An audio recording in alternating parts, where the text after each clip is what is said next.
Isn't it wild how something like Gua Sha, this skin scraping thing, has just blown up lately? You see those jade tools everywhere, Yeah, absolutely. It's suddenly very visible. but you have to wonder, what's the real story there? Yeah. You know, where did these practices we're suddenly seeing all over, like Instagram, actually come from? That's exactly the kind of digging we're hoping to do today. You've gathered a great stack of online articles and encyclopedia entries about traditional Chinese medicine, TCM, let's call it. Right, TCM. And our goal isn't just to repeat what's floating around online. We want to try and unearth the much deeper historical roots and the philosophical framework that these ideas are built on. Right. Because you, our listener, you're not after the quick headline, Yeah. probably. You want to really understand this stuff, get a solid grasp, maybe, Oh. without drowning in jargon. Mm-hmm. So think of this as your shortcut, maybe. A way to understand the core of these TCM concepts that are becoming so visible. Our mission then for this deep dive is to unpack the real origins and the significance behind terms like Gua Sha, yin and yang, meridians, acupuncture, cupping therapy, and Chinese herbal medicine. Then we're going to try and connect these practices to the legendary figures who were really instrumental in shaping TCM. Figures like Shenong Beyond Q. Exactly. Shenong, Bianqiu, Huatuo, Li Shizhen, those key names. And finally, we'll explore the foundational philosophical ideas that give TCM its unique character and, well, its staying power. Okay, so let's start with something maybe familiar. Gua Sha. You see these smooth tools scraping skin, supposedly to get the blood flowing. That's the general idea you see now, yeah. Our sources, like Wikipedia and Very Well Mind, talk about how popular it's become in the U.S. for, like, beauty and even easing muscle tension. But this isn't some new invention, is it? Oh, not at all. No. While it's definitely having a modern moment, Gua Sha's origins are way back in traditional folk medicine. Folk medicine. Yeah, think of early techniques aimed at what they described as smoothing qi and unblocking channels. Mhm. It was a way to address stagnation, get things moving in the body long before it showed up in, fancy skincare routines. Smoothing key. Our sources mention these older methods, things like mofa or kafa, which were basically rubbing and wiping techniques. They really laid the groundwork for what we now recognize as Gua Sha. This early emphasis on manual techniques, on influencing the body's flow, that's a key thread in TCM. Okay, interesting. And then there's yin and yang. That feels like it's everywhere. Even here in the West, people use it to talk about balance, right? These opposing forces. It's definitely entered the popular consciousness to some extent. Our sources, including PMC, they touched on this basic understanding we have.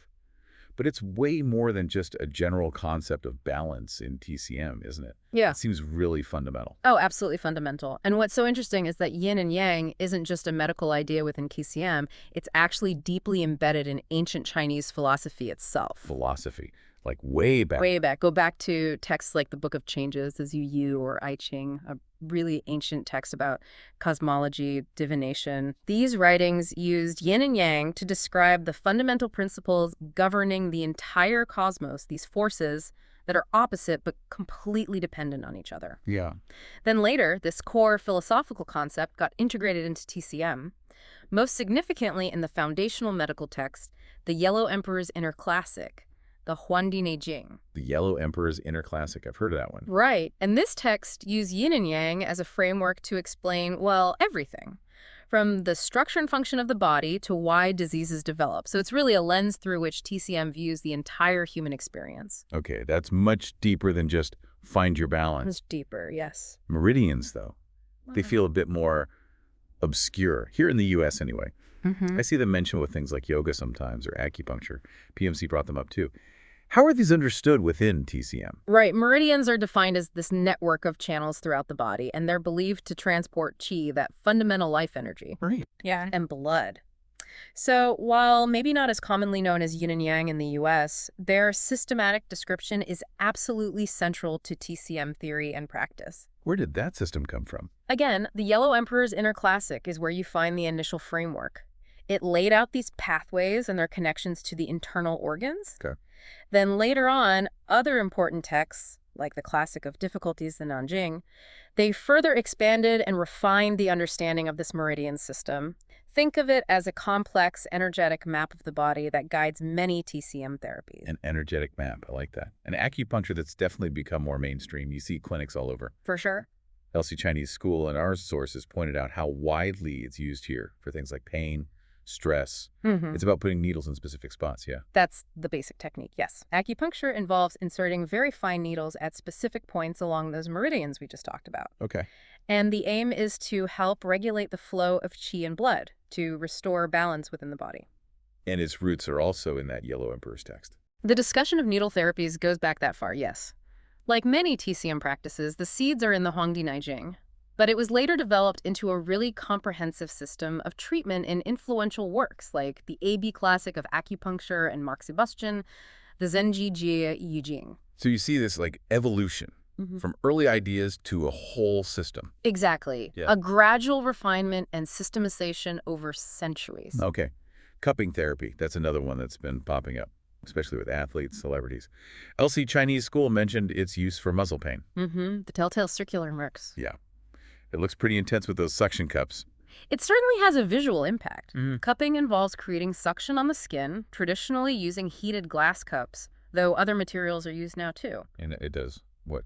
Well, the suction draws blood flow to that local area, and it's believed to help relieve muscle pain, improve circulation, maybe promote healing. Where did that come from? Is it newer? Actually, no. Its origins are in ancient folk therapies again. There are records in various early medical books, even local historical accounts, that describe using heat and negative pressure for therapeutic purposes throughout Chinese history. It's a practice with surprisingly deep roots. Huh. Interesting. Okay, and finally, Chinese herbal medicine. You know, with everyone being more interested in natural products these days. Right. There's definitely growing interest. I've definitely seen more about this. It's about using plants, minerals, that kind of thing, for preventing and treating illness. Precisely. Right. Using natural substances. And the systematic recording of Chinese herbal medicine can be traced all the way back to the legendary Shenong Materia Medica. Shenong. That name came up earlier. The Shenong Bencao Jing. This text, while later generations attributed it to the mythical figure Shenong, is really considered the foundational text of Chinese pharmacology. It's where the knowledge of medicinal substances began to be formally organized,